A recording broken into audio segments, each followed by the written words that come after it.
성경 말씀은 요한복음 3장 13절 말씀부터 16절 말씀입니다.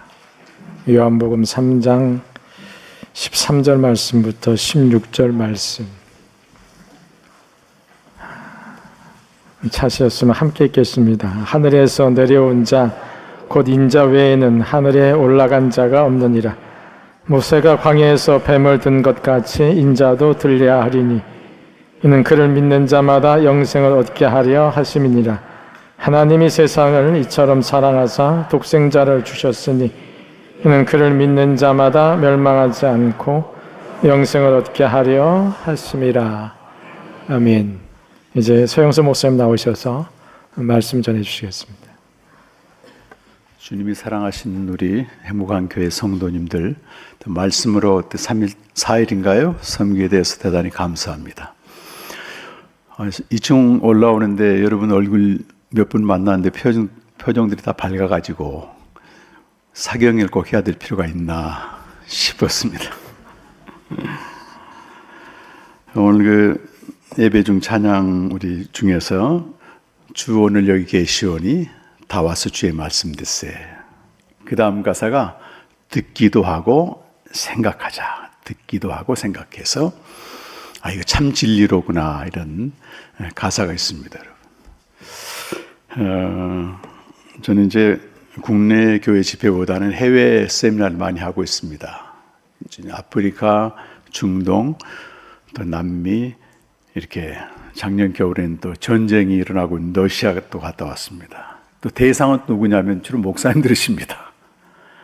또 선교사님들. 주로 다니는 그 나라가 벌써 7번 이상 다녀왔는데 아프리카 가게 되면 사하라 바로 아래쪽에 차드라고 하는 나라가 있습니다. 차드라고 하는 나라인데 선교지 중에서도 가장 오지입니다. 선교사님도 잘 안 가려고 그래요. 한 10가 정도 지금 파송이 안 됐을 겁니다.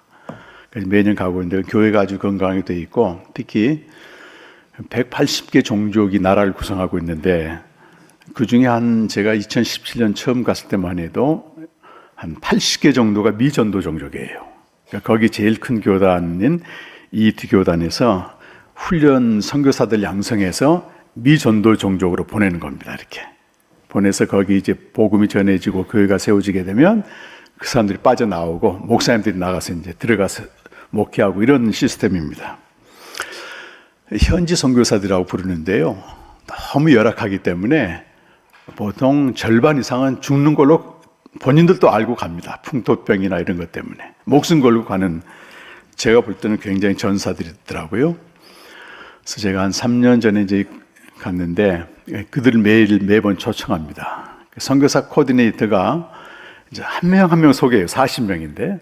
사무개 선교사는 3,200km를 달려왔는데 5일이 걸렸습니다. 이렇게 이제 한 명 한 명 소개를 하는 겁니다. 제일 짧게 온 선교사님이 한 800km. 그건 교통수단이 거의 열악하기 때문에 한 3, 4일 걸려서 와요. 근데 저는 그게 처음에는 피곤하기도 하고 해서 이해가 안 돼가지고 아니 저렇게 한 명 한 명 뭘 소개할 필요가 있느냐. 저도 장기간 비행기를 타고 와가지고 바로 그 다음날 세미나 시작하기 때문에. 근데 그 개회 예식이 굉장히 거창합니다. 거긴 또. 한 명 한 명 소개를 해요. 그래서 계속 피곤한 가운데 듣고 있는데 갑자기 주님이 제 마음에 이런 마음을 주셨습니다. 내 종들이 저렇게 멀리서 왔다. 다른 말 전하지 말아라. 그런 감동을 주시는 거예요. 그들이 복음을 듣기 위해서 거기까지 오거든요. 성경에서 증거하는 복음만 전하라. 그 감동을 주었습니다. 이번 사경에도 여러분이 중요한 청중이지만 제겐 또 한 분의 청중이 계십니다. 제게 말씀을 맡기시고 또 주의 종 지켜보시는 오직 한 분의 청중 주님 앞에서 이 말씀을 전하기를 원합니다. 여러분. 작년 연말에 제가 우리 동기 목사님 교회에서 설교도 하고 제 딸도 방문할 겸 미국을 다녀왔는데요. 미국은 굉장히 챗GPT가 아주 잘 사용하고 있습니다. 제 딸도 걸핏하면 챗GPT야. 그 아들이 얼굴에 뭐 하나 났는데 그걸 찍어가지고 말이죠. 챗GPT 올리니까 증상을 쫙 얘기해줘. 좀 정확하지 않은 것도 있지만 거기에 이제 제 이름을 넣고 서영선 목사에 대해서 좀 얘기를 해달라 그러니까, 원래 챗GPT는 빅데이터에 있는 거를 모아다가 하기 때문에 제 학력이나 경력은 나오는데, 그 밑에 이런 질문이 있었어요. 서 목사의 메시지에 대한 평가를 알고 싶으면 계속 물어봐라. 탁 넣었더니요, 저는 제 메시지에 대한 평가를 처음 들었습니다. 근데 상당히 정확해요. 서 목사의 메시지는 호불호가 확연히 갈린다. 그냥 편하게 은혜 받으려고 온 사람들한테는 아주 무겁고, 또 무슨 말인지 모르겠고 똑같은 말 하는 것 같다. 신앙생활 하다가 저 공허함을 느끼고 밑바닥까지 간 사람들한테는 확 꽂히는 말씀입니다. 그렇게 표현했더라고. 확 꽂힌다고. 그리고 건드리기 쉬운 부분을 건드리는 목사다. 우리 신앙의 실체를 다 드러내고 있다. 그래서 어떤 사람에게는 인생 설교지만 어떤 사람은 2번 다시 듣고 싶지 않은 설교다. 그래서 상당히 걱정이 돼요. 내일 또 보면 알겠지만 2번 다시 듣고 싶지 않은 사람도 있을 거고, 인생 설교다, 이런 분도 계실 줄로 압니다. 네. 참 우리가 예수를 믿지만요, 모르는 게 많습니다. 예수님에 대해서. 에베소 4장 10절 이하 보게 되면 높이 들리신 주님이 만물을 충만케 한다고 되어 있습니다. 교회를 통해서죠. 제일 먼저 하신 일이 다양한 사역자를 세우십니다. 어떤 사람은 사도로, 어떤 사람은 선지자로, 어떤 사람은 복음 전하는 자로, 어떤 사람은 목사와 교사로 세우셔서, 그 목적은 성도 각 사람을 온전하게 한다는 겁니다. 목적은 사역자가 중요한 게 아니고, 사역자를 통해서 성도 각 사람이 온전하게 될 때, 그들이 봉사 일을 하게 되면 그리스도의 몸이 세워진다는 거예요. 몸. 교회는 그리스도의 몸입니다. 그래서 우리 몸이 여러 기관으로, 보여지는 기관, 보이지 않는 기관으로 구성된 유기체잖아요. 근데 몸의 특정한 부분이 고장나면 몸 전체가 무너지게 되어 있습니다. 간암이다 그러면 간만 문제가 되는데 몸 전체가 무너지게 되는 거예요.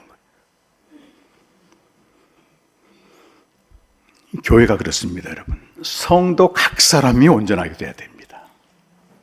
목사님이나 사역자만 온전하게 되는 게 아니고, 각 사람이 온전하게 될 때 몸이 건강하게 되면서 그 교회가 세상에 나가서 만물을 충만하게 한다는 것입니다.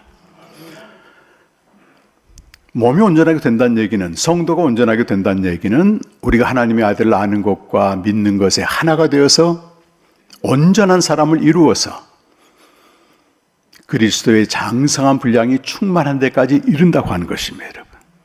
각 사람이 그리스도의 장성한 분량에 이르는 것이 구원하신 목적이기도 해요, 사실은. 그러기 위해서 하나님은 목사와 교사도 세우시고, 사도도 세우시고, 선지자도 보내시고, 저처럼 복음 전하는 자를 보내는 겁니다, 여러분. 저는 지금요, 저도 목회를 한 10여 년 했습니다만, 지금 목회하라면 못할 것 같아요. 너무 할 일이 많습니다. 굉장히 부러워도 하거든요. 성도들 다 살펴야 되고, 매번 설교해야 되고, 신방해야 되고, 보통 일이 아닙니다, 여러분. 그래서 저는 목사님들 존경합니다. 그러나 목사님 한 분의 사역 가지고 성도 한 사람이 온전하게 세울 수 없다는 게 성경 증거예요. 그래서 이번 사경에는 제가 감히 우리 박 목사님이나 다른 목회자들 따라갈 수 없을 만큼 목회자로서는 부족하지만, 저는 처음부터 복음을 전하라고 신학교에서 부름받았고, 그들도 계속 복음만 연구해서 책도 쓰고 전하고 있습니다. 그래서 이번 사경에는 특별히 복음에서 생명으로 하고는 주제로 다루고 있는데, 여러분이 온전한 성도가 되는데 꼭 필요한 메시지가 될 것입니다.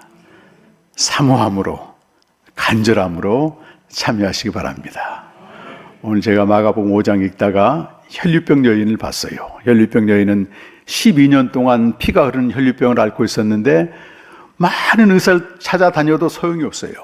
그러면서 모든 돈을 다 허비했습니다. 병세는 더 나빠졌습니다. 그런데 그 예수님의 옷자락만 만지면 되겠다고 하는 그 간절함으로 잡았더니 그 혈류 근본이 치료돼. 근본이, 여러분.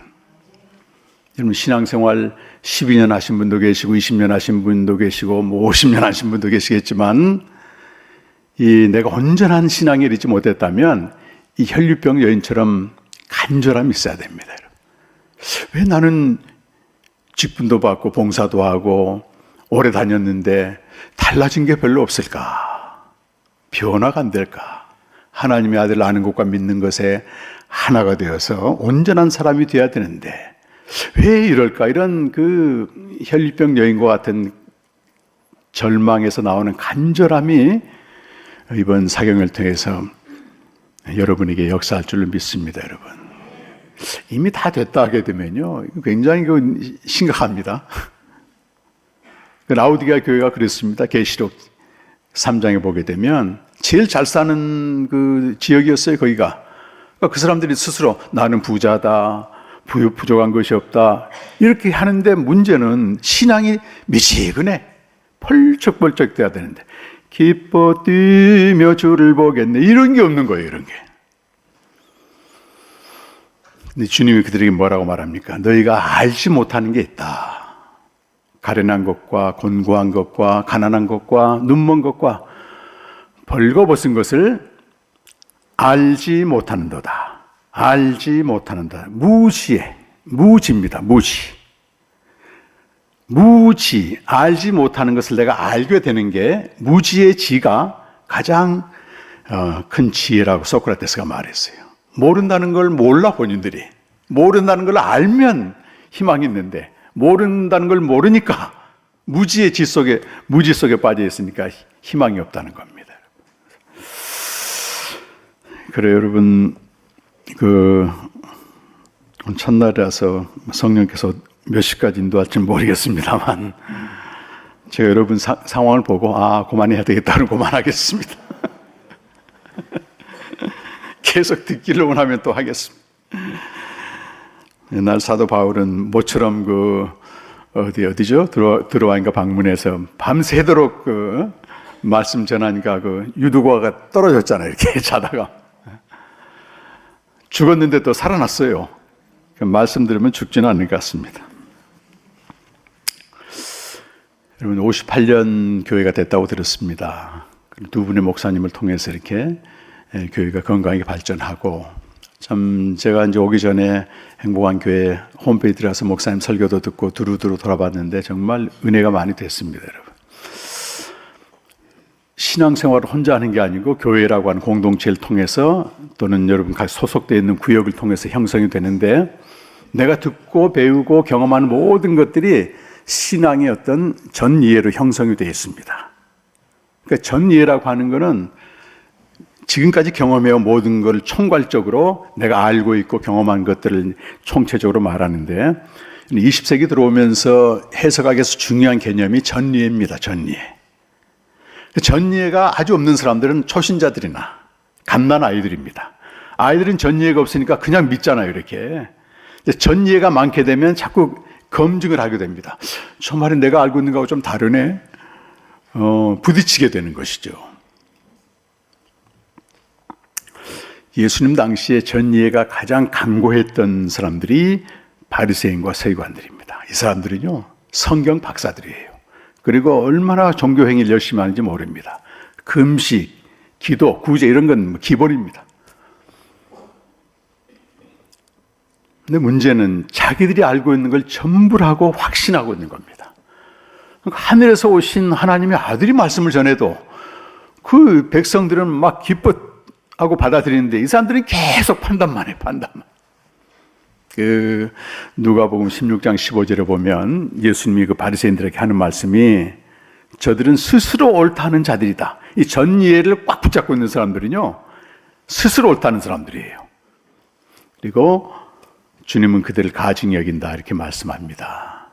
그래서 해석학에서는 우리의 전이해는 존중돼야 되지만 이것이 진리 앞에서 말씀 앞에서 매일 새롭게 된다고 하는 것입니다. 또 수정되고 또 깨어지고 그래서 어제보다는 또 새로운 이해가 되고 오늘의 새로운 이해가 내일은 전 이해가 되어서 다시 또 말씀 앞에 깨지게 되면 다시 또 새로운 이해가 되고 이런 사람들은 정말 아까 우리 찬양했던 것처럼 말씀 안에서 기뻐 뛰는 그런 삶을 매일 살게 되는 것입니다, 여러분. 저는 지금도 그래요, 지금도. 2시간, 3시간씩 이렇게 말씀 묵상하면은 정말 몰랐던 게 또 깨달아지게 되고, 그 주님을 말씀을 통해서 만나는데 기뻐 뛰며 즐거워하는 이런 게 있습니다, 여러분. 가장 중요한 전제는 예수가 누구냐고 하는 것입니다, 여러분. 예수님이 누구냐? 각자 대답할 수 있을 것입니다. 그리고 누군가에 대해서 예수님에 대해서 전해봐라 그러면 뭐 열이면 열 다 할 수 있습니다. 근데 나의 전예가 성경에서 말하는, 특히 오늘 읽었던 이 말씀은요, 예수님이 자기에 대해서 직접 자기를 소개하는 말씀입니다.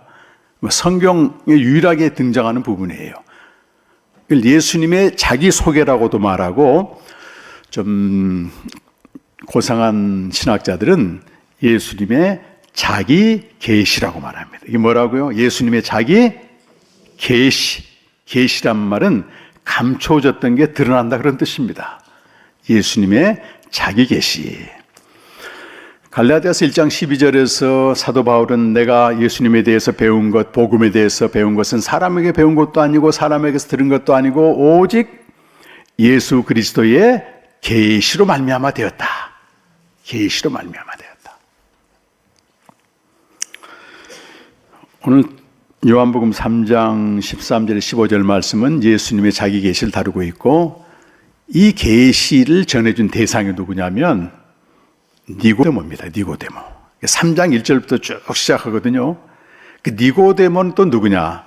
니고데모는 3장 1절에 보니까 그는 바리새인이었다. 우리는 바리새인에 대한 부정적인 인식이 있지만 당시의 바리새인들은 굉장히 거룩한 삶을 살았던 사람들이에요. 구별된 삶을 살았던 사람들입니다. 바리새란 말 자체가 구별됐다 그 말입니다. 그리고 자기들이 깨달은 성경 말씀을 대중들에게 전하고 알려주는데 굉장히 노력하고 애쓴 사람들입니다. 아무나 바리새인이 될 수가 없어요. 하나님 믿어도. 특별한 사람만 바리새인 그룹에 들어가게 되는 것입니다.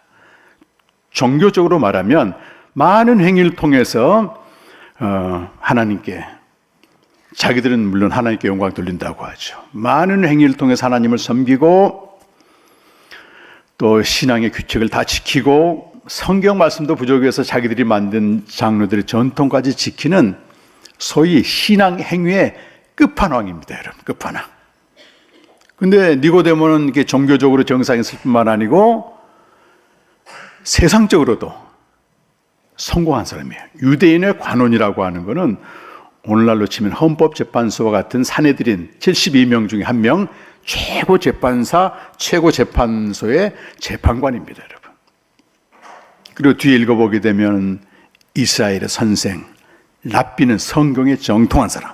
오늘날 치면 뭐 대학 교수쯤 됩니다, 여러분. 그리고 나중에 19장 39절 가게 되면 많은 몰약을 가져와서 예수님 장례 치는 거 보니까 돈도 많아요. 그래서 니고데모는 원래 뜻이 니고, 정복자, 뒤에 데모, 여기서 데모크라시가 나오면서 백성이란 뜻입니다. 백성의 정복자란 뜻이에요. 백성의 영웅. 이 땅에서 태어난 사람들이 다 니고데모의 삶을 추종하게 되어 있습니다. 종교가 그걸 만족시켜 주는 겁니다. 종교인이 원하는 것은 세상에서도 잘 되고 또 오늘날 치면 교회 안에서도 잘 되고 두 날개를 잡는 거예요. 두 날개. 세상에서 돈도 많이 벌고 성공하고 인격도 좋고 모든 사람의 존경을 받고 지식도 많고, 그런데 교회에 와서도 말이죠, 너무 열심히 봉사하고 인격적으로 훌륭해서 장로가 된다 합시다. 성공한 겁니다, 여러분. 두 날개를 동시에 잡은 두 마리 토끼를 동시에 잡은 니고데모가 밤에 예수님을 찾아온 것입니다, 여러분. 니고데모가 스스로 왔을까요? 당시의 바리새인들은 전부 예수님을 배척하거나 모함하고 그랬습니다. 요한복음 6장 44절 보면 아버지께서 나를 이끌지 않냐면 내게 올 자가 없느니라. 여러분, 예수님 앞에 나간다고 하는 것은 자기 발로 가는 것 같지만 보이지 않는 하나님의 이끄심이 있다고 하는 것입니다. 그렇게 잘나고 똑똑하고 아식이 없는 그 니고데모가 왜 어떻게 와요 거기를? 나사렛 출신의 저 천하게 보이는 그 사람한테 말이죠. 대화를 하는데요. 예수님은 그 니고데모의 중심을 다 알고 왜 왔는지 다 알고 있습니다, 여러분. 모든 사람의 마음을 알고 계신 분은 주님밖에 없습니다. 금방 알아봅니다. 공원에서 왔구나. 근데 그에게 뭐 돈 더 벌어야 된다. 더 높은 직책을 가져야 된다. 더 많은 종교행위를 해야 된다. 한마디 말씀 아니하시고 내가 진실로 진실로 너에게 말한다. 네가 위로부터 나지 아니하면 하나님 나라를 볼 수 없다. 또 뒤에 가게 되면 you must 반드시 be born again. born again이란 말이 from above라고 위로부터 나야 된다는 것입니다. 땅에서 난 생명으로서 모든 걸 다 가졌는데 더 이상 뭐가 필요한가? 니고데모가요 못 알아들어요. 이 말이 무슨 말인지 못 알아듣습니다. 그러니까 세상적으로는 최정상에 가 있는 지식인이지만 영적으로는 하나님이 알려주셔야만 아는 겁니다, 여러분. 그 대화를 주고받다가 이제 하늘의 일에 대해서 얘기하면서 이제 마지막 마무리 부분이 여러분 3장 13절, 14절, 15절 말씀이에요. 16절 말씀 여러분 잘 아시죠? 아마 다 외우실 겁니다, 아마. 외워보실까요? 3장 16절 시작. 하나님이 세상을 이처럼 사랑하사 독생자를 주셨으니 이는 그를 믿는 자마다 아마 초등학교만 되면 외울 거예요, 교회 학교 다니면.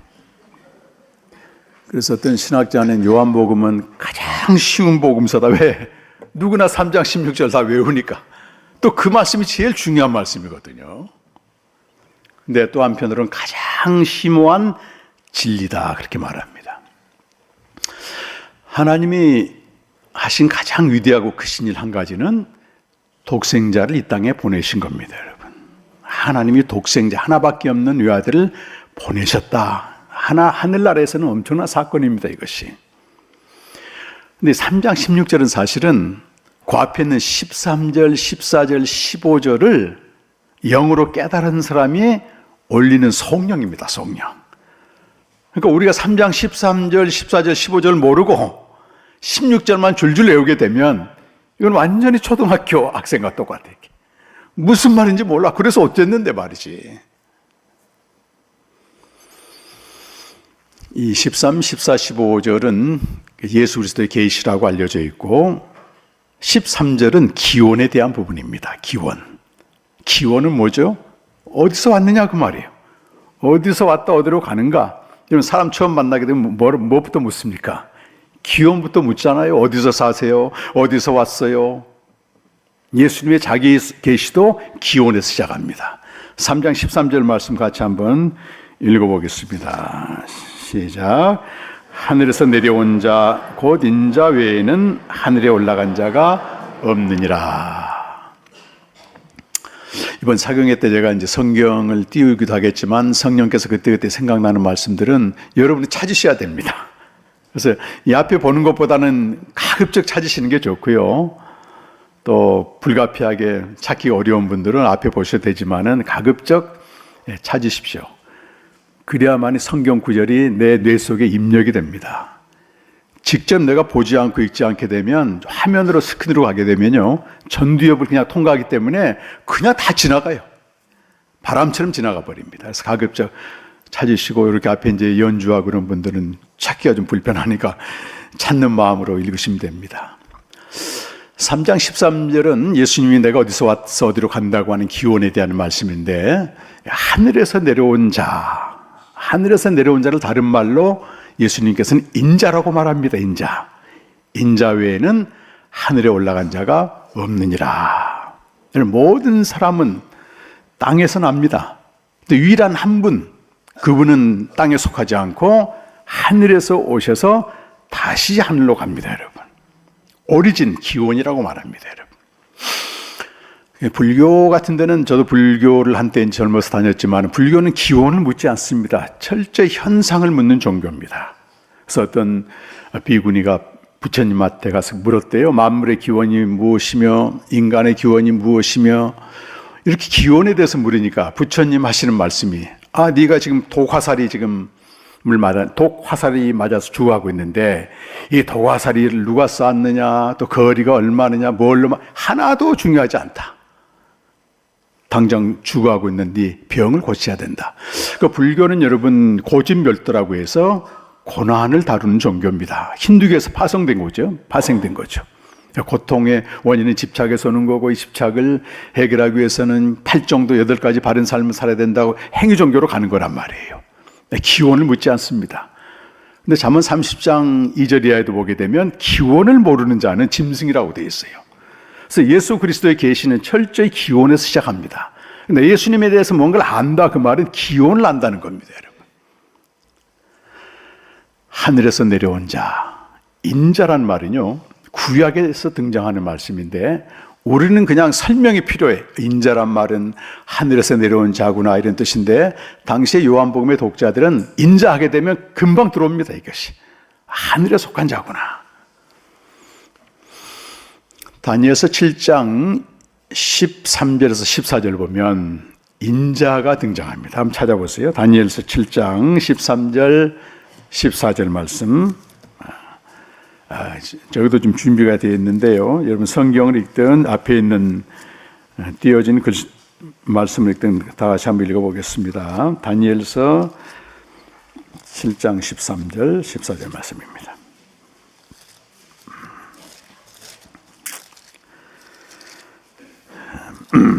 시작. 내가 또 밤 환상 중에 보니 인자 같은 이가 하늘 구름을 타고 와서 옛적부터 항상 계신 이에게 나아가 그 앞으로 인도되매 그에게 권세와 영광과 나라를 주고 모든 백성과 나라들과 다른 언어를 말하는 모든 자들이 그를 섬기게 하였으니 그의 권세는 소멸되지 아니하는 영원한 권세요 그의 나라는 멸망하지 아니할 것이니라.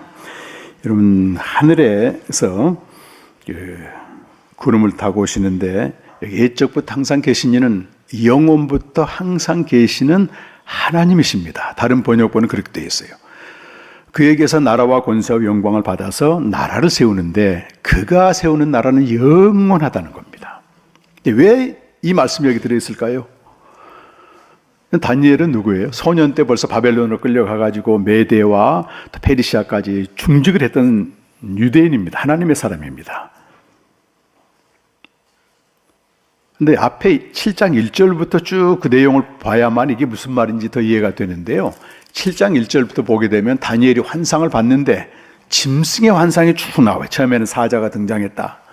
그 다음에 곰이 등장했다. 표범이 등장하고 마지막 네 번째 짐승은 아주 무시무시한 짐승이 등장하는 거예요.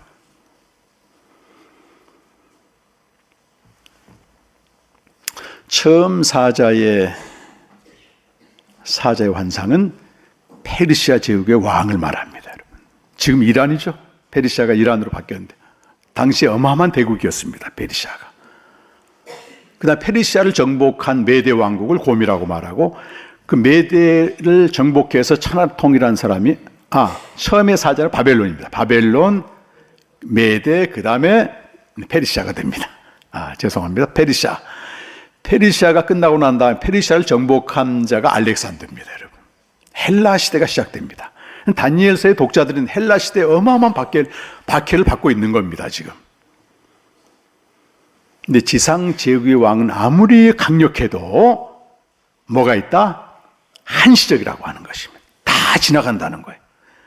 그런데 땅의 제국은 지나가지만 하늘에서 오신 인자가 세우는 그 나라는 영원하다는 것입니다. 당시에 박해받는 성도들이 이 환상을 보는 겁니다, 여러분. 환상의 해석을 통해서 그래서 다니엘서는 인내하라, 기다리라, 언제까지 기다리라, 반드시 그 나라가 온다, 이걸 강조했었어요. 그런데 이 인자가 지금 보니까 누구란 거예요? 영원부터 계신 하나님으로부터 나라와 권세와 영광을 다 가지고 그분이 하늘에서만 있었는데 어디로 오신 거예요, 지금? 이 땅에 오신 겁니다, 여러분. 이 땅에 오신. 내가 곧 인자다, 그 말이에요, 여러분. 모든 나라는 성자 필세라고 한때 흥했다 다 무너지는지만 인자가 세운 나라는 영원하다. 인자가 하나님의 아들이고 예수 그리스도시고 우리가 그의 나라에 지금 속한 백성입니다, 여러분. 어마어마한 거예요, 여러분. 이것만 깨달아져도 말이죠. 지금 미국인이, 중국인이, 러시아니 영적으로 볼 때는 짐승의 나라입니다, 여러분. 그러나 영원하지가 않아요. 다 지나갑니다, 여러분. 거기에 휩쓸리지 않을 수 있다고 하는 것입니다. 그리고 그분이 다시 사명을 마치고 하늘로 올라가시는 거예요. 땅에 속한 분이 아닙니다, 여러분. 여기 하늘이라고 하는 말은 세례 요한이 예수님을 이 땅에 소개할 때 제일 먼저 했던 이 계시이기도 합니다. 계시. 구약의 모든 선지자들은 공통적으로 이 땅에 오실 그리스도에 대해서 다 증거했습니다. 그리스도가 오실 것이고 그가 오시게 되면 고난당하시고 죽임당하시고 3일 만에 살아날 것이다. 이것이 구약 성경 전체에서 예언한 그리스도의 예언입니다, 여러분. 근데 대부분 선지자들이 오실 그리스도에 대해서 예언을 했는데 세례 요한만큼은 여기에 나타나신 이 땅에 오신 그리스도를 예언하는 겁니다. 저분이 바로 세상 죄를 지고 가는 하나님의 어린 양이다. 이렇게 직접 눈으로 본 걸 증거해요. 그래서 마태복음 11장 11절 이하에서는 세례 요한은 여자가 난 자 중에 가장 큰 자라고 말하고 율법과 선지자는 세례 요한의 때까지라고 말합니다. 구약의 모든 율법과 선지자는 누굴 증거하고 있습니까? 오실 그리스도를 증거하고 있는데 이제 이미 오셨기 때문에 더 이상 선지자가 필요 없고 단지 이분이 그리스도라고 하는 것을 사람들한테 선포하는 것입니다.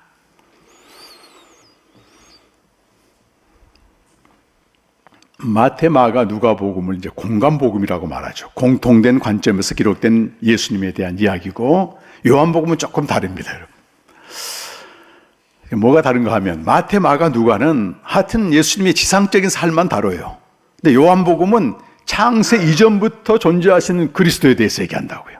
선제, 미리 존재하는 그리스도에 대한 증거다. 선제 기독론을 다루고 있다고 이렇게 말하고 있는데 또 한 가지 차이점 뭐냐면 공간복음서에서는 세례 요한이 옥에 잡힌 다음에 예수님 활동을 시작해요. 그렇죠?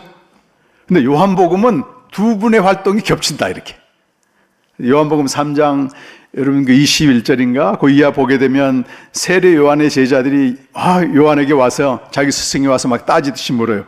아니 우리에게 세례 받지 않고 이제 다 예수님 제자들한테 예수님께 세례 받으러 갑니다. 그렇게 시기심에 나서 얘기를 하니까 그때 요한이 뭐라고 말하냐면 나는 그리스도가 아니라고 말했다. 너희도 그에게 가야 된다 하면서 하는 말이 신랑이 신부를 취하면 말이지 옆에 있는 친구가 기뻐한다. 자기는 옆에 있는 친구라 말이지. 그는 그렇죠. 흥하여야 했고 나는 쇠하여야 하리라. 이것이 요한복음 3장 30절까지 말씀이에요. 근데 31절에 그러면은 세례 요한이 자기 제자들을 예수님께 보내면서 예수님에 대해서 계시, 예수님이 누군가에 대해서 말씀하시는데 그것이 3장 31절 말씀입니다. 이것도 한번 찾아보세요, 여러분. 성경책이 앞에 없는 분들은 앞에 있는 띄운 절 보십시다. 시작. 위로부터 오시는 이는 만물 위에 계시고 땅에 난 이는 땅에 속하여 땅에 속한 것을 말하느니라. 하늘로부터 오신 이는 만물 위에 계시나니. 예수님에 대한 가장 정확한 소개입니다. 이것이 예수님 자신도 나는 하늘에서 왔다 이렇게 말씀하셨고 뭐죠? 기원에 대해서 가장 먼저 말씀하셨고 세례 요한도 예수님에 대해 소개할 때 제일 먼저 뭐부터 시작해요? 기원에 대해 시작합니다. 그분은 위로부터 오셨다. 만물 위에 계신다. 하늘로부터 오셨다. 이렇게 말씀합니다. 예수 그리스도의 계시는 기원에서 시작합니다. 여러분이 누군가 예수님을 소개할 때, 예수님에 대해서 안다고 말할 때는 가장 먼저 기원을 아는 겁니다. 기원을. 그렇게 예수님에 대해 소개하세요, 여러분. 네가 믿는 예수님 좀 소개해봐. 그럼 뭐라고 얘기합니까, 여러분? 예수 믿으니까 좋더라. 이건 정말 막연한 겁니다. 예수님은 하나님의 아들인데 하늘에서 오셨어. 그분은 창세 전부터 존재하셨지. 모든 인간은 땅에서 나. 오직 그분만이 하늘에서 나신 분이야. 이것만 정확히 알아도요, 이 땅의 다른 종교와 비교가 안 됩니다. 기독교는 여러분. 다른 종교의 모든 교주들은 공통점이 뭐냐면 기원이 땅에서 시작합니다. 땅에서. 석가모니, 무하메드 전부 땅에 있어요. 땅에. 오직 그분만이 하늘에서 오신 분이란 말이지. 도표를 한번 보겠습니다. 이 도표는 책에도 있고 그린 거기 때문에 좀 도표를 봐야 될 것 같아요. 책에 나온 내용을 요약은 했는데 말이죠. 예수님의 기원, 예수님의 속한 곳과 이 땅을 이제 비교해서 제가 좀 정리를 했는데요. 만물 위에 계신 하나님. 하나님은 만물 위에 계신 분입니다. 예배서 4장 6절 보면 하나님은 한 분 아버지시니 만물 위에 계시고 이렇게 시작. 만물 위에 계시고 만물 안에 계시며 만물을 관통하시는 분이다. 만물 위와 만물 아래 두 차원의 세계가 요한복음에서는 그려지고 있는데 만물 위가 있으면 뭐가 있을까요? 만물 안의 세계가 있겠죠. 만물 안의 세계는 시간과 공간 안에 가두어진 세계를 말합니다. 시 공간의 세계를 말하고 만물 위의 세계는 시간 밖에 초월의 세계를 말해요. 그리고 위반대 개념이 아래입니다. 요한복음 8장 23절에 예수님이 나는 위에서 났고 너희는 아래에서 났다 이렇게 말씀하세요. 기원이 다르죠. 그리고 우리가 생명을 얻는 것은 위로부터 나는 생명을 얻는 겁니다. 니고데모처럼. 그리고 하늘의 반대 개념이 땅입니다, 여러분. 모든 인간은 땅에서 나고 예수님 한 분만이 하늘에서 오셨고 시간적인 의미로 말하면은 이 세상을 창조하기 전의 세계입니다. 창세 전의 세계고 우리는 이 세상 창조 이후의 세계에서 살고 있습니다. 그 요한복음 1장 1절에서는 저 세계를 태초라고 말하고 또 영원, 카이로스, 초월 이렇게 말해요. 근데 저 위의 세계의 특징이 뭐냐면 무한하다는 겁니다. 무한성입니다. 그리고 또 하나는 항상성, 항상 현재로 존재하는 말하자면 신선도 100% 충만입니다, 여러분. 근데 반대 개념의 땅의 세계와 만물 안의 세계의 본질은 무상성이에요. 항상 있지가 않습니다, 여러분. 그래서 베드로전서 1장 23절과 24절에서는 이 두 세계를 조화를 하는데요. 너희가 거듭난 것은 썩어질 씨로 된 것이 아니다. 항상 있고 살아있는 하나님의 말씀으로 되었느니라. 모든 육체는 풀과 같고 그의 영광은 풀의 꽃과 같으니 풀의 꽃이 어떻다는 얘기예요? 풀은 마르고 꽃은 반드시 떨어진다. 쇠락의 법칙에 들어가게 되는 것입니다. 그래서 주의 말씀은 세세토록 기도하였으니 곧 내가 너에게 전한 복음이다 이렇게 말해요. 저 위의 세계입니다, 여러분.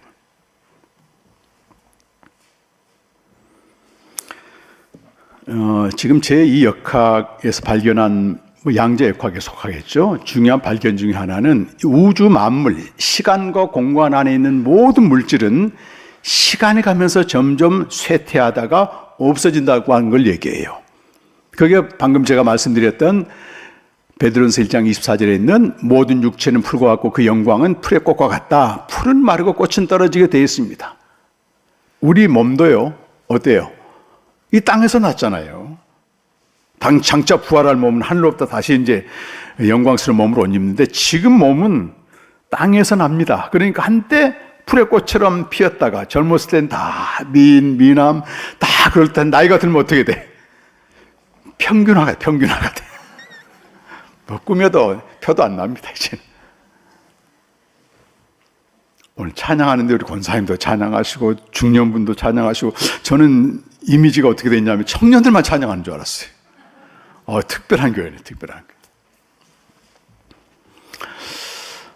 나이가 드니까 저도 이제 68세에 진입했습니다. 58년 개띠입니다. 저희 또 갑장 있나요? 저 워낙 많아요, 58년 개띠. 그래서 이상하게 58년생 뒤에 개띠를 붙이더라고.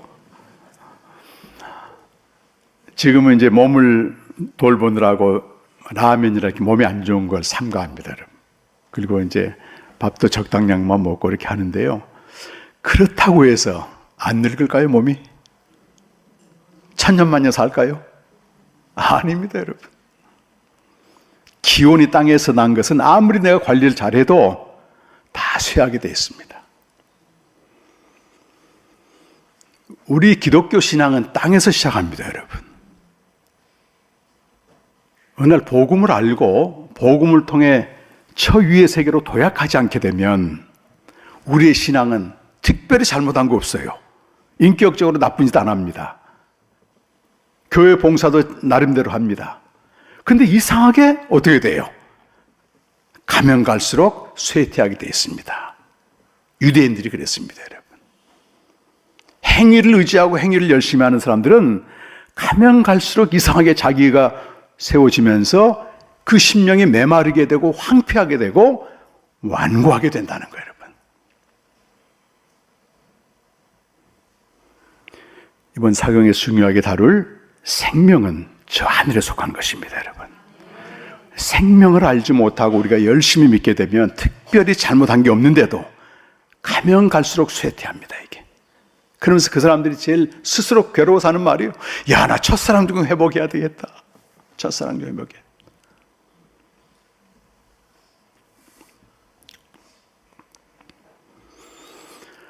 요한복음 4장에 보면 수가성 여인이 나와요. 요한복음은 그냥 사회적인 언어를 쓰는 게 아니고 영적인 언어를 씁니다, 여러분. 3장에서 니고데모가 나오고 4장에서 수가성 여인, 신분으로 보면 완전히 대조가 됩니다. 근데 수가성이 어디가 있냐면 사마리아에 있습니다. 당시에 사마리아는 유대인들이 볼 때는 저주받은 땅이에요. 완전히 이방 땅, 잡신들을 믿는 그런 땅으로 배척합니다. 그릇도 같지 않습니다. 근데 예수님이 그날따라 이 수가성으로 지나가면서 한 여인을 만나게 됩니다. 내가 이리로 가야 되겠다. 신적인 의지로 가다가 제자들 다 밥 사러 보내고 자기는 혼자 있는데 그때 여인을 만나게 됩니다. 대화를 주고받는데 여인이 보니까 이 사람은 유대인이에요. 물 좀 달라 하는데 아니 유대인인 당신들이 어떻게 우리와 그릇을 같이 씁니까? 상종합니까? 정확한 번역은 그릇을 같이 쓸 수 없습니다. 이런 뜻입니다. 예수님이 그래요. 네가 하나님의 선물이 무엇이며 그 선물을 주는 이가 누군지 알았더라면 그에게 물을 구했을 텐데 그 물은 생수다, 생수. 생수, 생명, 이 생수라는 말을 쓸 때는요, 만물 안의 세계를 가리키지 않습니다. 저 위에 있는 게 속한 것만 생자를 넣습니다, 여러분. 항상 있고 살아있기 때문에. 그는 야곱의 물에 나왔어. 물을 주기 위해서. 그러니까 여인이 당돌하게 묻습니다. 당신이 야곱보다 큽니까 말이지. 이 우물은 야곱도 마시고 그의 자녀도 마시고 짐승까지 다 마셨단 말이에요. 당신이 정말 야곱보다 더 좋은 물을 줄 수 있습니까? 이 물보다. 그때 예수님이 정확하게 말씀하세요. 맞아, 이 물은 마시면 마실 수는 있지만은 다시 목마르고 만다. 내가 주는 물은 영원히 목마르지 않냐리니. 이 물은 영원한 생명으로 인도하는 솟아나는 샘물이라고 말해요. 솟아나는 샘물. 이 솟아나다는 말은 벌쩍벌쩍 뛰다는 겁니다. 기뻐 뛰며 주를 보게. 나가 그 찬양 나오잖아요. 그걸 그대로 표현한 겁니다. 할로마이라, 헬라어로. 그 물 좀 줘가지고 다시 내가 여기 물 들어오지 않겠습니까? 네 남편을 불러오라, 남편을. 그 여자가 소스라치게 놀라면서 나 남편이 없습니다. 예수님이 다 아시잖아요. The fact, 사실은 네가 남편이 다섯이서 지금도 한 남자가 있지만 in the truth, 진리 안에서는 없다. 그 말이 맞다. 진리 안에서는 없다는 겁니다. 이 팩트와 진리, 이 사실과 진리, 팩트와 트루스는 다른 개념입니다, 여러분. 헬라에서 진리가 뭐냐면 눈에 보이는 거예요. 있는 건 있고 없는 게 진리예요. 사과가 역습이 진리죠. 아리스토텔레스는. 근데 영적으로는 그게 진리가 아니고 눈에 당장 보여도 없는 건 없다 그 말이죠. 야곱의 우물은 유구한 신학의 전통과 제도와 프로그램을 상징합니다, 여러분. 우리는 이 하늘에서 난 생명을 알기 전까지는 이걸로 연명을 하는 겁니다, 여러분. 다시 목마르고 말아. 은혜 받아도 뭐 짧게는 하루, 길게는 일주일, 더 길면 한 달. 그러면 소멸돼. 다시 또 은혜 받으러 갑니다. 요즘은 유튜브란 게 생겨가지고요. 돌아가면서 은혜 받는답니다. 담임 목사가 따로 있고 설교 목사가 따로 있대요. 목마르니까. 누구 좋다더라. 누구 목사 설교 좋다더라. 계속 찾아.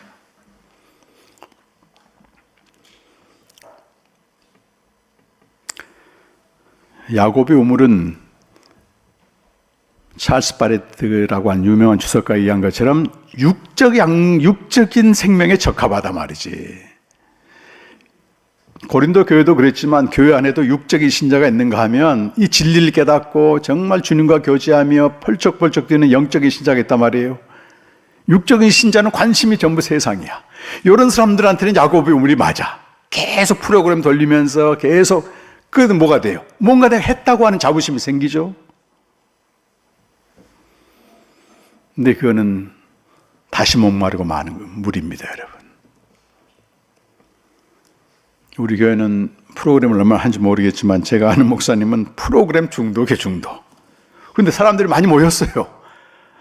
근데 본인도 지치고 성도들도 완전히 지쳐가지고 번아웃 다 돼버렸습니다. 그 장로님이 우리 캠프에 와가지고 목사님 이제는 본질 찾아야 되겠다 해가지고 이제 사경을 갔는데요. 꽤 오래전 얘기입니다. 10몇 년 전인데 그 목사님 혼자 은혜 받으셨어. 혼자. 희한하죠 그것도. 왜? 수가성 여인처럼 너무너무 안 다녀본 데가 없습니다. 세미나 프로그램 하면 항상 고정석에 앉아 있었어요. 이분이. 이걸 빨리 교회에다 적응시키고 탈진합니다. 탈진. 영생하도록 솟아나는 샘물은 영원한 생명으로 인도하는 복음을 말합니다. 여러분. 이 복음만이 우리에게 영원한 생명으로 인도하는데 우리 영원한 생명을 인도하는 복음이 뭐라고 말해요? 펄쩍펄쩍 뛰게 하는 이 할로마이라고 하는 헬라어는 신약 성경에 딱 3번 사용합니다. 요한복음 4장 14절에 내가 주는 물은 영원히 목마르지 아니할 것이요 영생하도록 있는 솟아나는 샘물대로 거기 한번 나오고 나머지 2번은 공통적으로 사도행전 3장 8절과 14장 10절에 나오는 안진뱅이가 기적처럼 일어나잖아요. 사도행전 3장은 누가 일으킵니까 여러분? 베드로 요한이 금과 은은 내게 없거니와 내게 있는 것으로 내게 주노니 일어나 걸어라 했을 때 그 안진뱅이가 탁 일어나가지고 펄쩍펄쩍 뛰는 장면을 할로마이라고 말해요. 그리고 바울과 바나바가 루스드라 가가지고 그 안진뱅이를 또 이렇게 똑같이 반응합니다. 뛰며 할로마이입니다. 할로마이.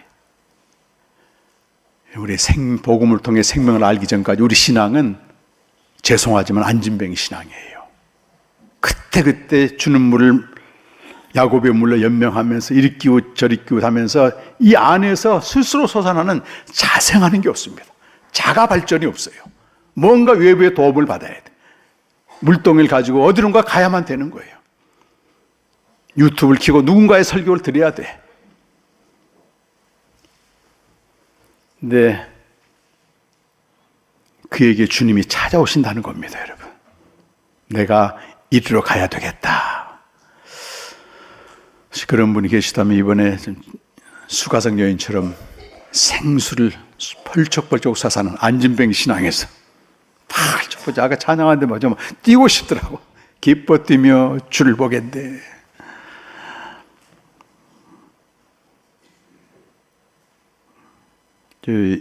유럽 쪽은 거의 기독교가 무너지면서 그걸 누가 대체했냐면 사커, 축구가 다 클럽 축구가 대체했습니다, 여러분. 굉장히 열광하잖아요. 뭐 직접 본 시간도 없어 본 일은 없습니다만 우리 이런 경험했죠. 옛날 우리 좀 2002년도 혹시 기억나세요? 그 월드컵 4강 들어갈 때 히딩크 감독 기억나십니까, 여러분? 그때 저도요 이런 걸 잘 몰랐기 때문에 그냥 그 시간을 기다리게 되면 가슴이 설레. 골 넣으면 어떻게 돼요? 생면부지 사람하고도 끌어안고 펄쩍펄쩍 뛴다고. 펄쩍펄쩍 뛰. 그런 겁니다. 그런 거. 야, 내가 말씀 앞에서 이렇게 펄쩍펄쩍 뛰는 게 언제든가 말이지. 다 넘어갔습니다, 여러분. 지금 AI 시대는 인공지능 시대라고 말하는데요. 인공지능이 특별한 게 아니고 지금 여기저기 산재되어 있는 정보와 자료들을 전부 빅데이터에 모아놓잖아요. 그걸 인공지능이 하는 역할이 그걸 전부 수집하고 정리하고 분석하고 판단하고 심지어는 결정까지 해서 주는 게 인공지능이잖아요. AI 시대가. 근데 AI의 한계는 빅데이터라고 하는 인간의 이성, 인간이 만들어놓은 결과물에 전부 의존하게 되어 있습니다. 이성의 정상에 와 있습니다, 지금. 사실 계몽주의가 시작되면서 한번 세상이 뒤집어졌고 인간의 이성이 너무 중요하다고 하는 걸 그 영향으로 지금 의학이나 과학이 발달되어 왔습니다. 근데 지금은 그 이성이 어디까지 가 있냐면 신의 영역까지 가버렸습니다, 여러분. 그래서 인간이 스스로 만들어낼 수 없는 그 무한한 지적인 정보를 이 AI가 만들어내요. 앞으로는 의사들도 설 자리가 별로 없다고 하더라고. 제 주변에 의사 지망생이 있는데 걱정하더라 말이에요. 아까 지금 사진 하나만 찍으면 다 설명해 준다니까 말이죠.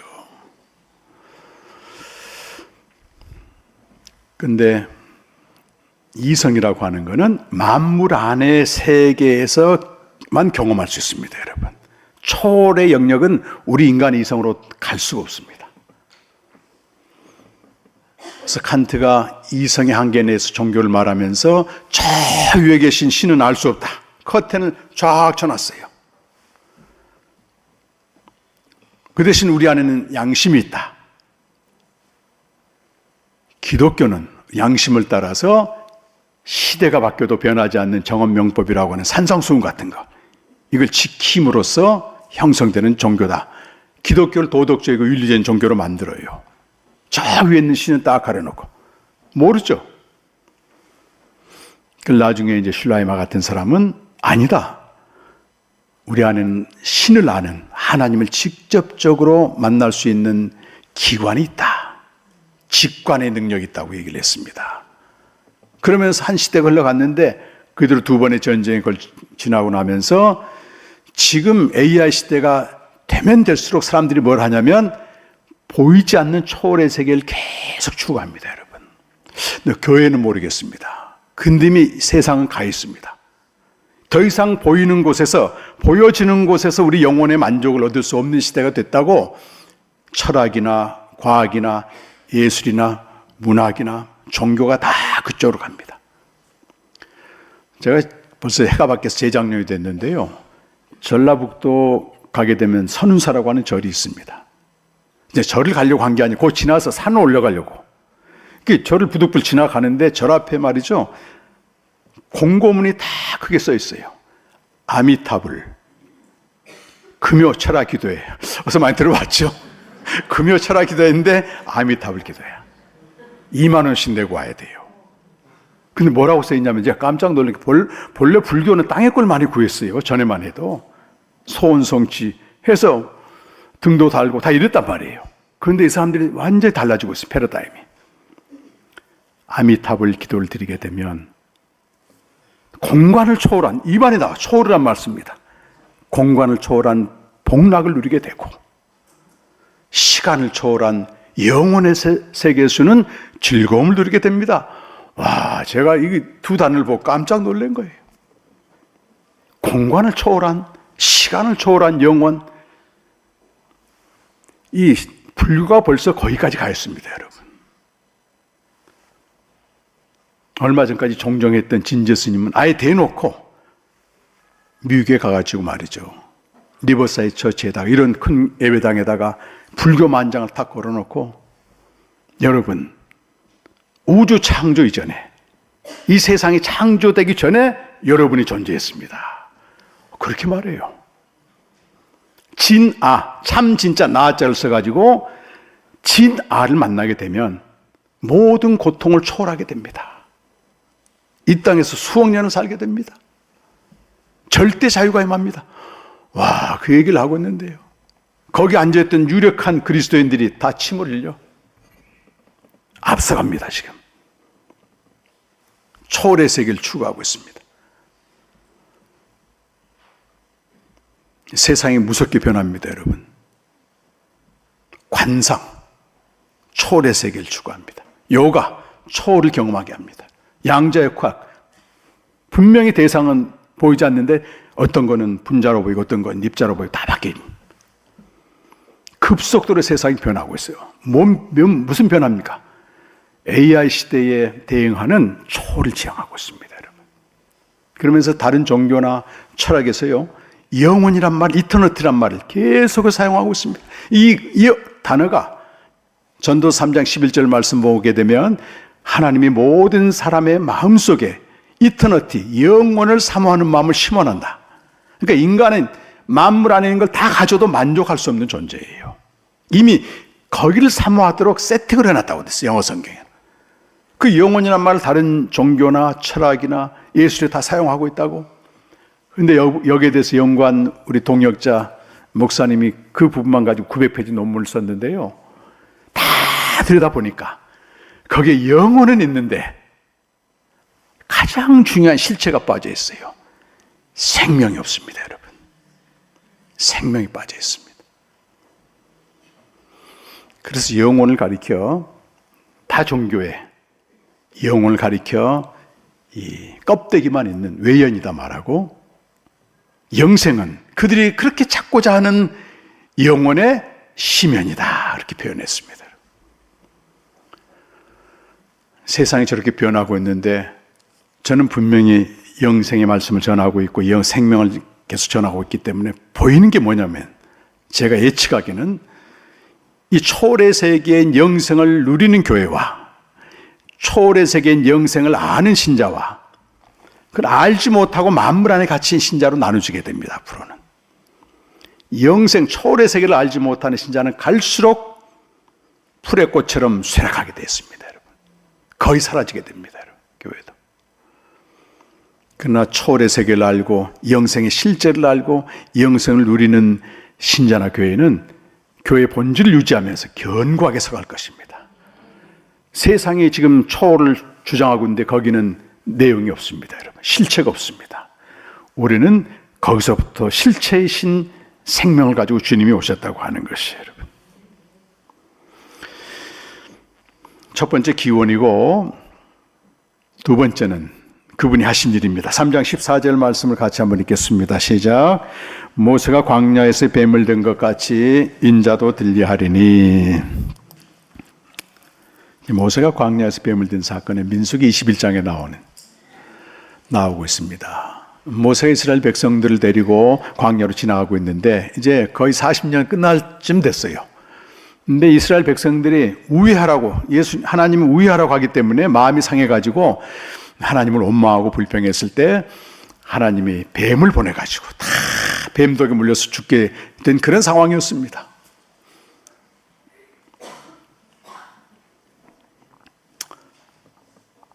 근데 상식적으로 봐도 이스라엘 백성들이 볼 때는 이렇게 지름길로 가면 금방 가는데 하나님 빙 돌로, 아무리 봐도 하나님 어리석게 보여.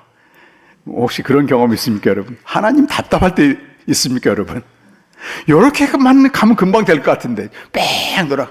내가 원하는 방식과 하나님 인도하시는 방식이 충돌이 되잖아요, 이렇게.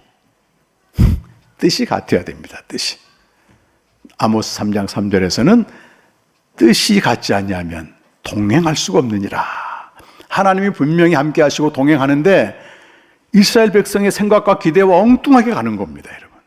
그래서 원망하고 불평합니다, 여러분.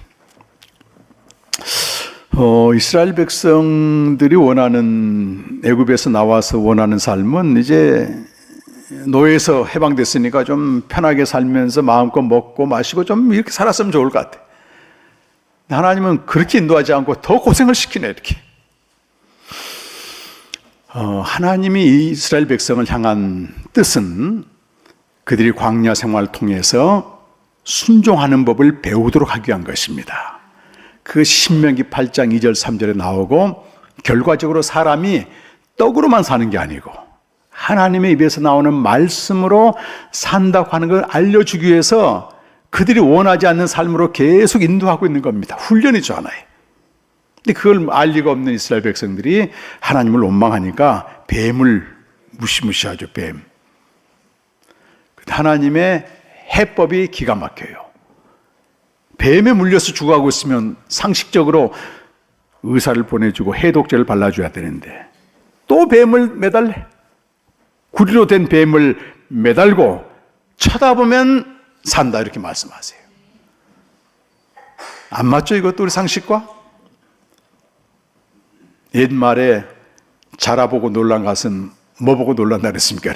소똥 보고 놀란다. 지금 뱀에 물려서 다시 쳐다보기 싫은데 뱀을 또 달아놓고 쳐다보면 산다고 하니 그 말씀에 순종한 사람은 살았고 자기 생각대로 말이지 의사 보내달라, 약 발라달라, 해독 이런 사람 다 죽었다는 거예요. 근데 모세가 든 그 뱀이 누구라는 겁니까, 여러분? 예수님 자신이라는 거예요. 모세가 광야에서 뱀을 든 것처럼 하늘에서 내려온 인자도 들려야 하리니. 들린단 말이 무슨 말이에요? 우리 앞에 있는 자매님, 들린단 말이. 이렇게 들린단 말이 무슨 말이 같아요? 인자가 들린대.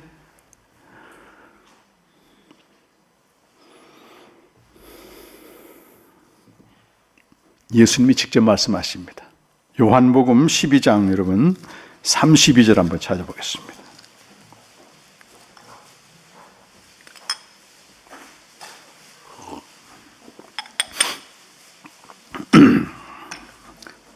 (32절은) 예수님 말씀이고 33절은 사도 요한의 설명입니다. 시작. 내가 땅에서 들리면 모든 사람을 내게로 이끌겠노라 하시니 이렇게 말씀하심은 자기가 어떠한 죽음으로 죽을 것을 보이심이로라. 이 땅에서 들린다 그 말은 어떠한 죽음으로 죽을 것을 말씀하셨다. 어떠한 죽음으로 죽으셨어요 예수님이? 그렇죠. 십자가에서 땅에서 들려서 못 박혀 죽으셨습니다. 중요한 말씀을 하시는데 그가 십자가에 못 박혀 죽으실 때 모든 사람을 그리로 이끄신다는 거예요, 여러분. 예수님이 혼자 죽으신 거예요, 그럼. 모든 사람이 같이 죽은 거예요, 여러분. 네? 예수님 혼자 십자가에 죽으신 거예요? 모든 사람이 같이 죽은 거예요. 같이 죽은 겁니다, 여러분. 저와 여러분도 예수님이 십자가에 죽으실 때 같이 죽으셨어요. 같이 죽었습니다.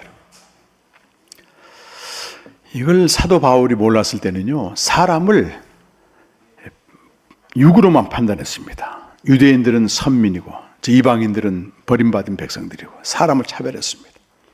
근데 고린도서 5장 14절에서 여러분 15절까지 말씀 보면 바울이 이걸 깨닫습니다. 여러분. 고린도후서 5장 14절 15절 말씀 성경 찾으신 가급적 찾으시고 없는 분들은 앞에 보시고 다 함께 한번 읽겠습니다. 시작. 그리스도의 사랑이 우리를 강권하시는도다. 우리가 생각하건대 한 사람이 모든 사람을 대신하여 죽었은즉 모든 사람이 죽은 것이라. 그가 모든 사람을 대신하여 죽으심은 살아있는 자들로 하여금 다시는 그들 자신을 위하여 살지 않고 오직 그들을 대신하여 죽었다가 다시 살아나신 이를 위하여 살게 하리 하심이라. 아멘. 이걸 깨달은 겁니다. 한 사람 예수님이 모든 사람을 대신하여 죽어서 모든 사람은 이미 죽었다는 겁니다, 여러분.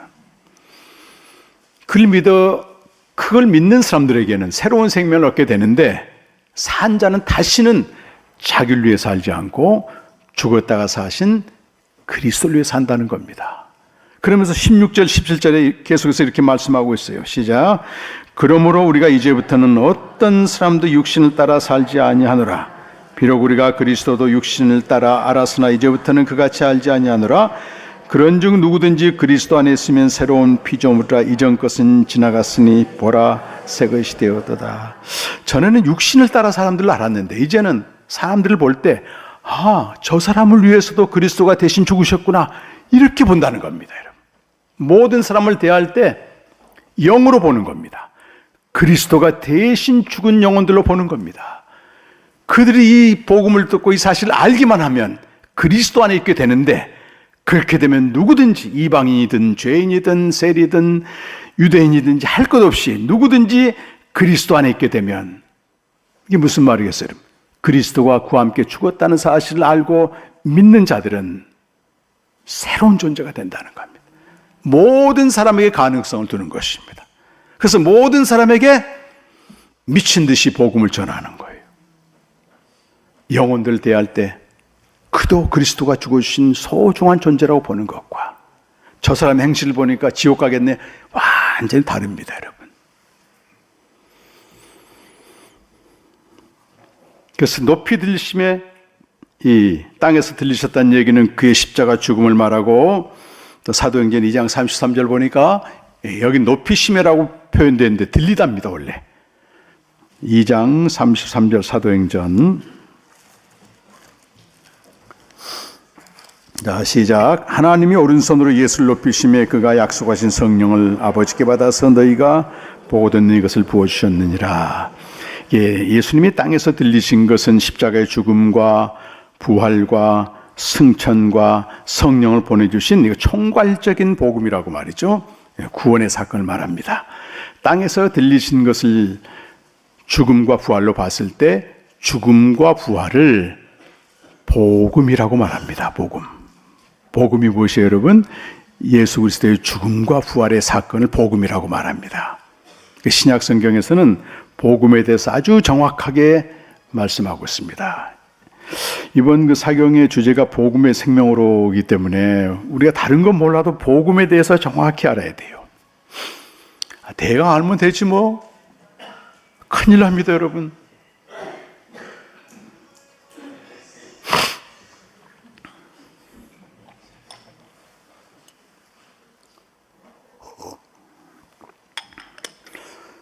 많은 사람들이 복음은 초신자, 기독교 입문 과정에서 배우는 지식으로 알고 있습니다, 여러분. 사도 바울이 로마 교회는 세우지 않았지만 로마의 교회가 세워졌다는 얘기를 듣고 계속해서 가고자 했습니다. 가야 되겠다. 한 가지 목적입니다. 난 할 수만 있으면 그들에게 복음을 전하기 위해서 가야 되겠다. 그게 바울의 소원이었습니다. 복음을 전하러 가는 걸 난 그리스도의 충만한 복을 가지고 가겠다. 마지막 16장 25절 보면 내가 전하는 복음은 예수 그리스도를 선포하는 것인데 영세 전부터, 영원부터, 창세 전부터 감추어졌다가 나타난 분이다. 선지자의 글을 나는 신비의 계시로 깨달았는데 이 복음만이 여러분의 믿음을 견고하게 할 것입니다.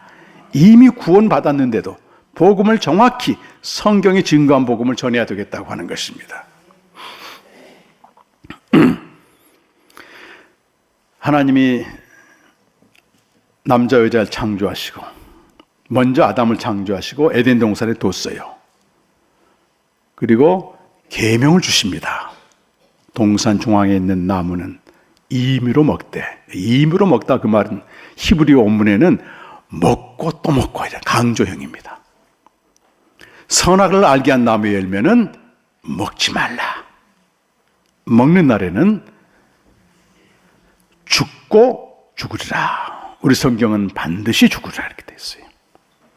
계명이 주어지면 무슨 일이 벌어지냐면 죄의 세력이 나타납니다. 제가 내일 모레 좀 다루려고 하는데요. 어딘지 모르는데 숨어있던 뱀이 딱 등장을 해서 하나님이 정말 먹지 말라고 하더냐 말씀으로 시험을 합니다. 그때 여자가 뭐라고 대답하냐면 하나님의 말씀이 이렇게 시작해요. 하나님의 말씀에 동산 중앙에 있는 나무의 실과는 그 말 한 적 없어요. 선악을 알게 한 나무라고 했는데 여자는 말을 바꿉니다. 자기 생각이 들어간 거예요. 먹지도 말고 만지지도 말라. 만지도 말라 말 했을까요? 안 했을까요? 한 적이 없어요. 성경 찾아보시면 한 적이 없습니다. 그리고 먹는 날에는 죽고 또 죽으라, 반드시 죽으라 했는데 뭐라고 대답해요? 또 죽을 수도 있다 이렇게. 그때 죄의 세력이 여자를 완전히 속여서 사망으로 던집니다. 이것이 에덴 동산에서 나타난 초유의 사건이에요. 말씀을 알기는 알되 정확히 알지 못하면 죄의 세력이 속여서 실제로 내가 복음을 안다고 생각하지만 사망으로 던집니다. 여러분 복음하게 되면 심장이 제 마음 깊은 곳에서부터 막 심장이 뛰듯이 설레야 됩니다, 여러분. 근데 왜 내가 복음을 들어도 초보적인 지식으로 알고 있는가? 그건 내가 애매하게 알기 때문에 그래요. 대강 알기 때문에 그래요. 대강 알면 철저히 죄의 세력에 속임당해서 복음을 안다고 하지만 사망 가운데 있습니다. 저는 복음을 전하기 위해서 부름받아서 신학교를 갔는데요. 15년 동안 몰랐어요, 복음에 대해서. 대강 알고 있었습니다. 그러니까 제 삶은 형편없었습니다. 영혼은 피폐되고 목마르고 관계들은 깨지게 되고 하나님이 저를 심판하셔서 말씀 앞에 딱 두셨습니다. 이렇게. 그때부터 매일 2시간, 3시간, 많게는 5시간씩 말씀을 묵상하는데 복음이 뭔지를 그때 알게 된 겁니다. 여러분 누군가에게 복음이 무엇입니까? 질문 받으면 어떻게 대답하시겠어요? 복음이 무엇입니까? 네, 우리 자매님 좀 크게.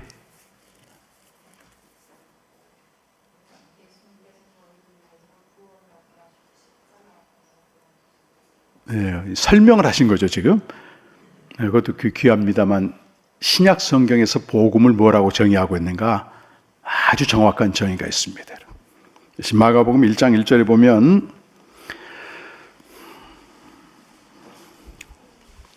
자 한번 읽어보겠습니다. 시작.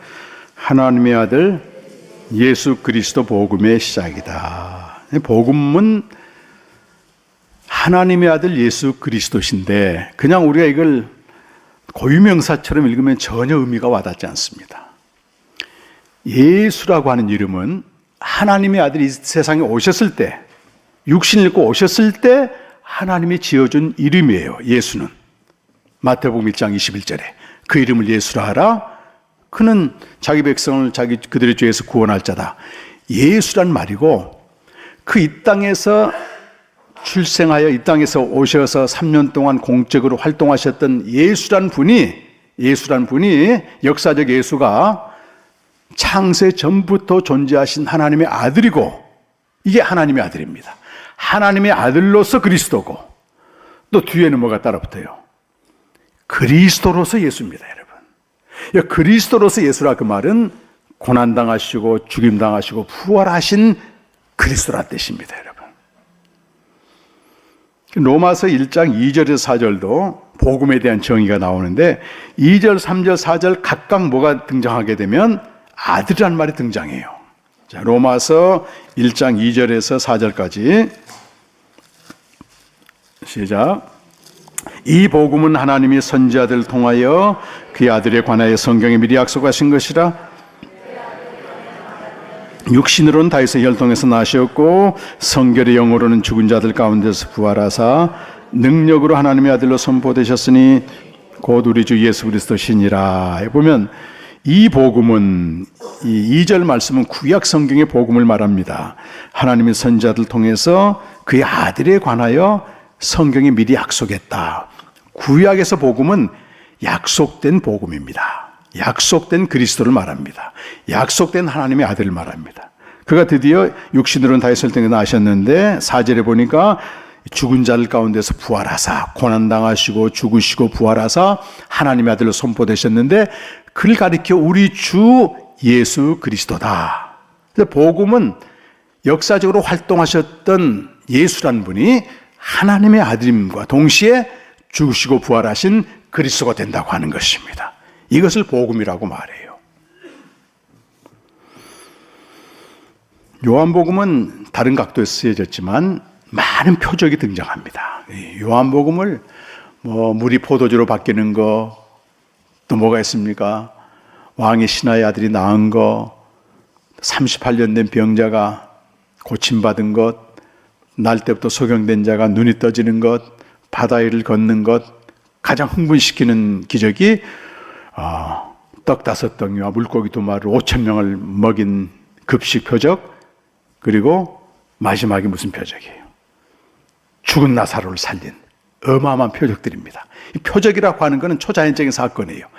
인간의 능력과 이성을 초월한 사건이고 그게 크면 클수록 죽은 자를 살리는 표적 같은 경우는 아무도 행할 수 없는 주님만이 할 수 있는 표적이었습니다. 그런데 12장 37절에 보게 되면 예수님이 표적을 전부 행하신 다음에 이렇게 말씀하시는 거예요. 12장 요한복음 12장 37절 말씀입니다. 자, 시작.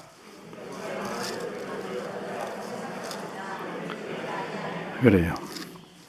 이렇게 많은 표적을 그들이 보는 눈앞에서 행하셨는데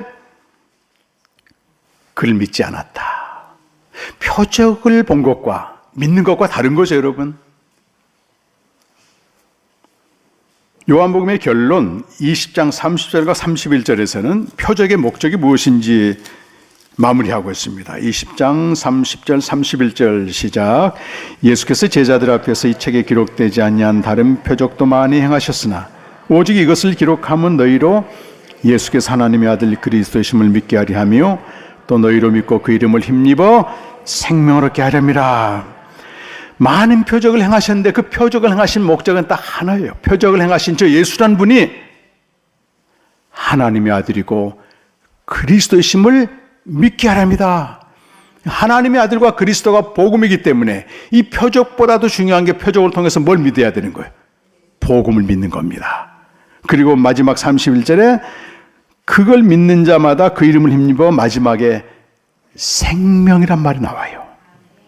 복음은 그 자체가 목적이 아니고 생명을 얻게 하는 게 목적이라는 것입니다.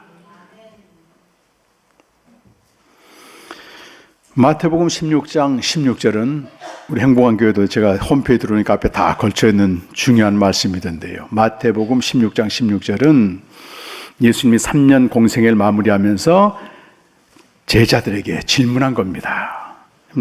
공관복음서에서는 예수님의 질문이 300개가 넘습니다, 여러분. 계속 질문하세요. 질문. 우리 한국 교육은 질문이 없어요. 그냥 주입식이기 때문에. 그냥 신앙도 주입식으로 하는데 질문해야 돼. 주님이 나한테 뭐라고 질문하는가? 사람들이 날 누구라고 하더냐? 어떤 사람은 엘리야라고, 어떤 사람은 세례 요한이라고 하고, 어떤 사람은 에레미야라고 하고, 어떤 사람은 선자 중 하나로 합디다. 이렇게 3년 동안 동락을 했던 제자들에게 물어요. 인격적으로, 개인적으로.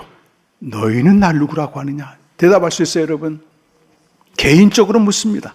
다른 사람이 예수에 대해서 묻는 게 아니고 너희는 날 누구라 했느냐 했을 때 베드로가 정답을 얘기해요. 마태복음 16장 16절입니다, 여러분. 자, 시작.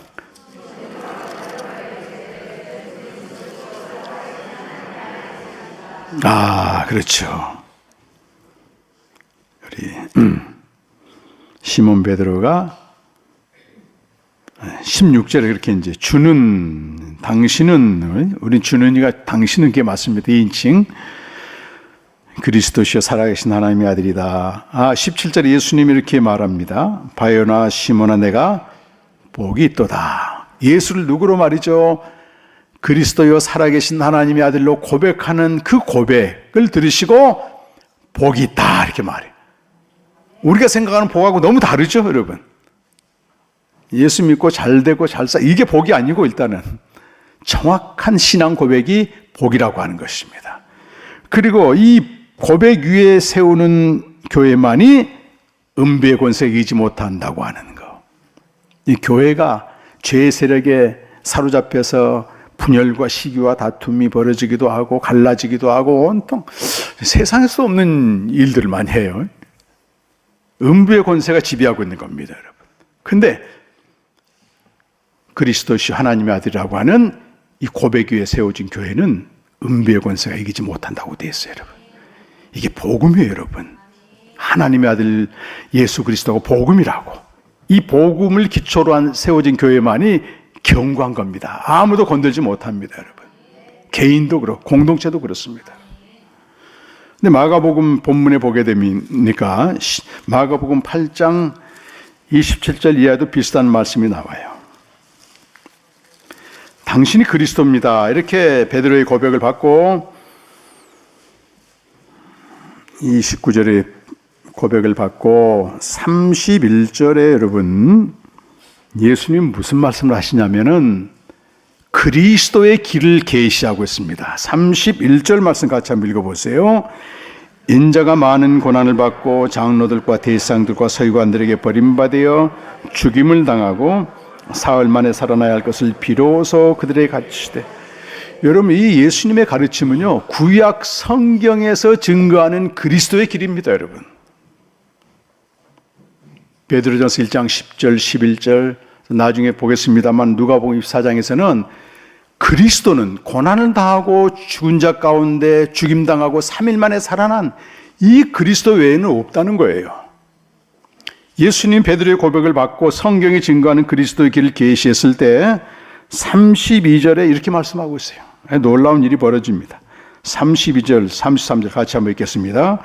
드러내놓고 이 말씀을 하시니 베드로가 예수를 붙들고 항변하매 예수께서 돌이키사 제자들 보시며 베드로를 꾸짖어 이르시되 사탄아 내 뒤로 물러가라.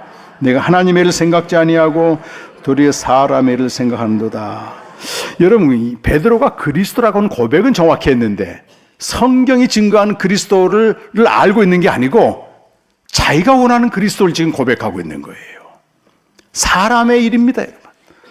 베드로는 모든 걸 포기하고 예수님 따라갔지만 저 예수님이 예루살렘 가게 되면 다윗처럼 왕이 돼가지고 이 세상을 평정하고 잘 살게 하고 잘 먹게 해주고 이런 사람의 일을 위한 그리스도로 철저히 세뇌가 돼 있어요, 여러분.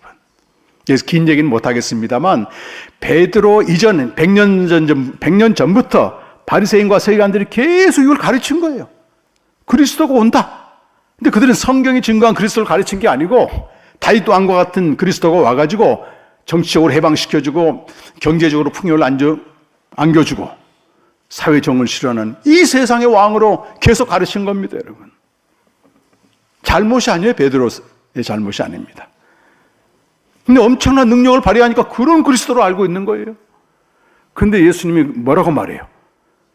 여기 베드로가 말이죠. 예수님을 항변했다 그 말은 꾸짖었단 말입니다. 아주 거친 말이에요. 예수님 베드로를 향해서 사탄아 물러가라 이렇게 말합니다. 네가 사람의 일을 생각하고 하나님의 일은 생각지 않네. 우리가 사람의 일을 위해서 얼마든지 예수를 열심히 믿을 수 있습니다. 베드로도 그랬습니다, 여러분.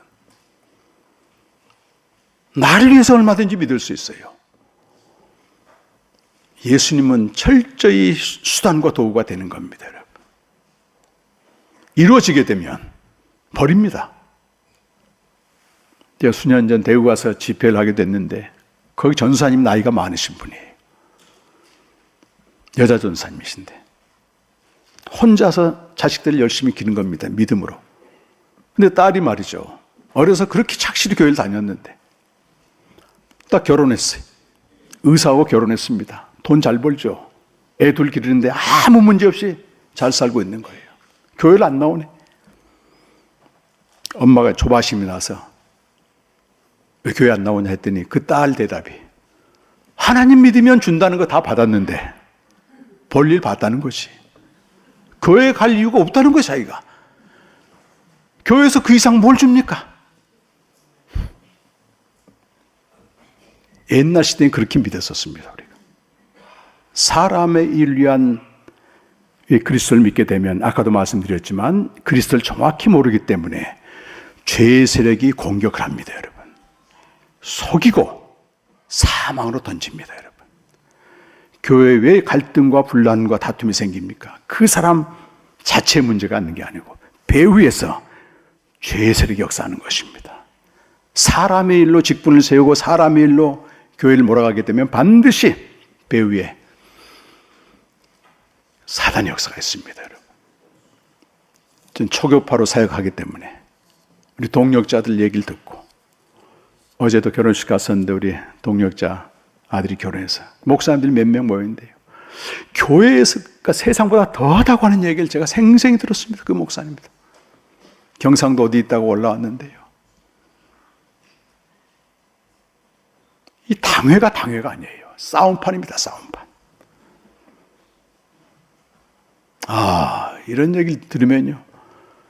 그 개인의 잘못이 아니고 사실은 그분들이 얼마나 베드로처럼 모든 희생을 해가면서 예수님을 따랐습니까, 여러분? 죄의 세력이 강하게 역사하는 것입니다, 여러분. 내가 아무리 그리스도라고 고백해도 내가 원하는 내 소원을 들어주는 사람의 일을 위한 그리스도를 믿게 되면 그 배 위에서 죄의 세력이 역사해서 공격합니다, 여러분.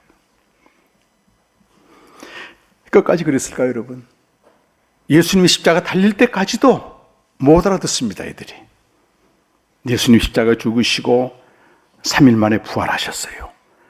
부활하셔서 40일 동안 활동을 하셨는데 가장 중요한 활동이 여기에 눈을 뜨게 해준 겁니다, 여러분.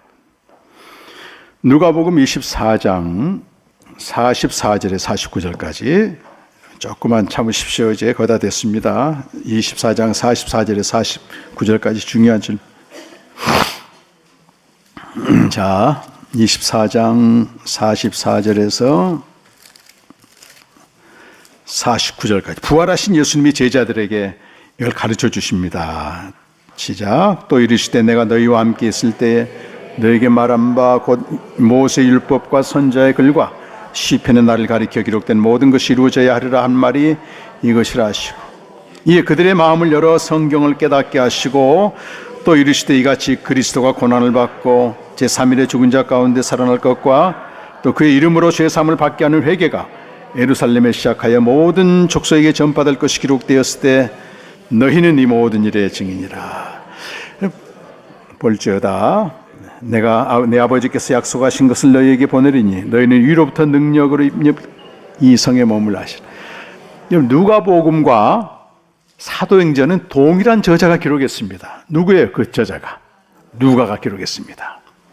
이 책을 마무리하면서 예수님이 부활하신 다음에 제자들을 앉혀놓고 그들의 지각을 열어서 성경을 깨닫게 합니다. 무슨 성경을 깨닫게 했어요? 그리스도가 누구냐는 거예요. 사람이 윤리한 그리스도가 아니고 고난당하시고 죽은 자 가운데 3일 만에 다시 살아나신, 그래서 죄사함과 생명을 주는 이 그리스도라고 알려주니까 그때 눈이 번쩍 떠진 거예요, 여러분.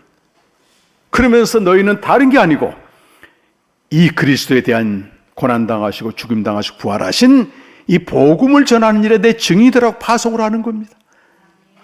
그 너희 힘으로 할 게 아니고 위로부터 능력이 임해야 되는데, 그것이 사도행전 1장 8절 말씀이에요, 여러분. 사도행전 1장 8절 그 뒤에 있습니다, 여러분. 오직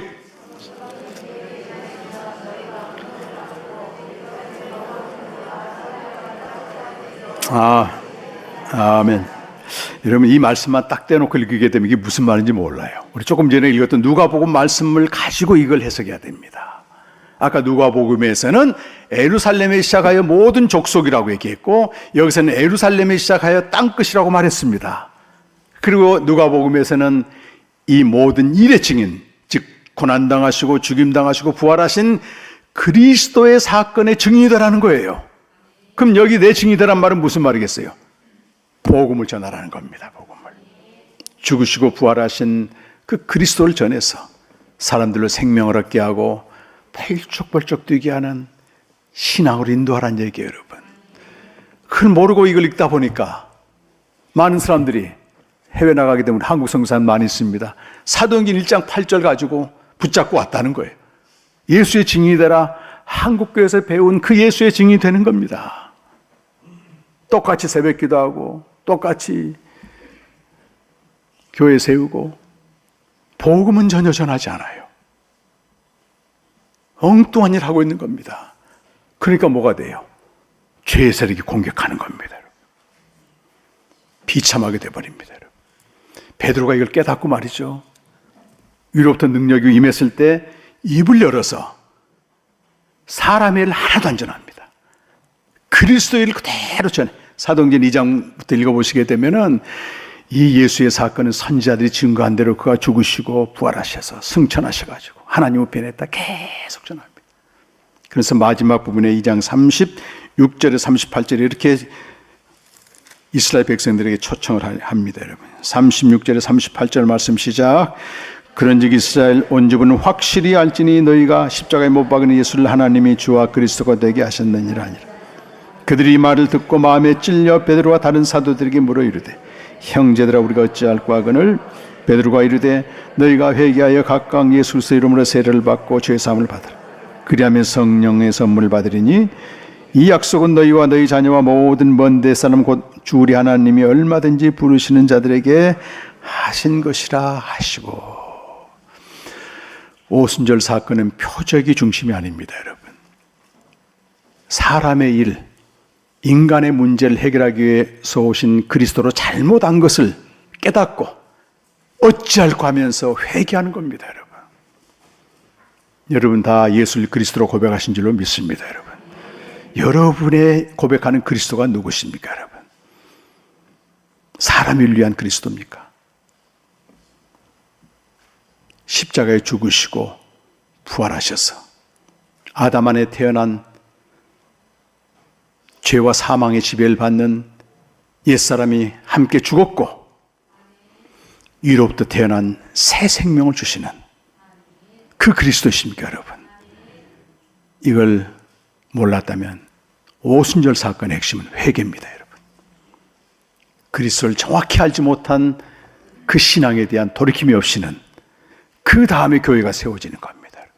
그 다음에 사람들이 모이게 되고, 사람들만 모이는 게 먼저가 아닙니다. 로마서 5장 8절과 요한일서 4장 9절은 하나님이 세상을 사랑하사 저와 여러분을 사랑하사 주신 그 독생자에 대한 결과를 다루고 있습니다.